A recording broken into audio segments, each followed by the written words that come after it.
అవినాష్ని దినమంతా హత్య చేసినాడు అని చూసినారా వాళ్ళు హత్య చేసినట్లు? ఎవరు వాళ్ళకి ప్రూఫ్ చూపించారండి? ఎవరైతే హత్య చేశాడో వాడేమో బయట తిరుగుతున్నాడు. వాడు చెప్పిన మాటలు నమ్మి వీళ్ళు డిసైడ్ చేసేస్తారా? వాళ్ళేనా డిసైడ్ చేసేవాళ్ళు? మరి జడ్జిలు కోర్టులు ఎందుకండి? ఆ చిన్న పిల్లోడు వీళ్ళకంటే 10 ఏళ్ళు చిన్నోడు. అటువంటి వాడిని జీవితం అంతా నాశనం చేస్తున్నారు ఈ ఆడపిల్లలు ఇద్దరు. కొంచెమన్నా ఎంపతి ఉండాలండి. వాళ్ళలాంటి పిల్లోడే కదా, మా ఇంట్లో పిల్లోడే అబ్బాయి కూడా. మరి వాళ్లకు పిల్లలు ఉన్నారు, వాళ్ళ జీవితం అంతా ఎంత పాడు చేస్తున్నదో ఒకసారి షర్మిలమ్మ కానీ సునీతమ్మ కానీ ఆలోచిస్తే వాళ్ళకి అర్థమవుతుంది. చంపిన వాళ్ళు మేము బయట తిరుగుతున్నారు, అనవసరంగా వాళ్లకు బెయిల్ ఇవ్వమని వాళ్ళ కోసం సుప్రీంకోర్టుకి వెళ్తున్నారు. కానీ ఏ పాపం చేయని మా భాస్కరన్ ఏమో సంవత్సరం నుంచి జైల్లో ఉన్నాడు.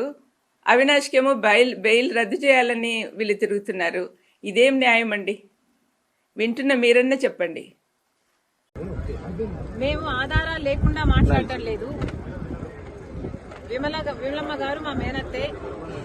కానీ మేము చేస్తున్న ఏమైతే మాట్లాడుతున్నామో వివేకానంద రెడ్డి గారి హత్య విషయంలో మేము ఆధారాలు లేకుండా మాట్లాడటం లేదు.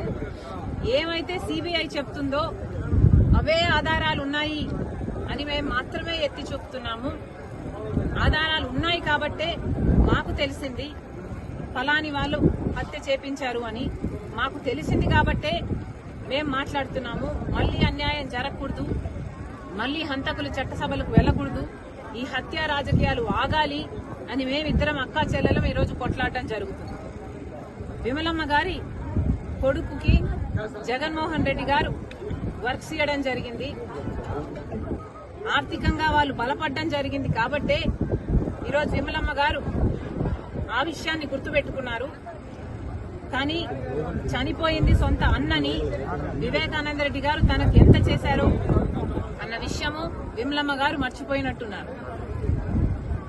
వయసులో పెద్దపడ్డారు, వయసు వచ్చింది, మర్చిపోవడం సహజమే, మర్చిపోయినట్టున్నారు. అందులో ఎండాకాలం కాబట్టి ఇలాంటి మాటలు మాట్లాడుతున్నారు. Please ignore it. Thank you.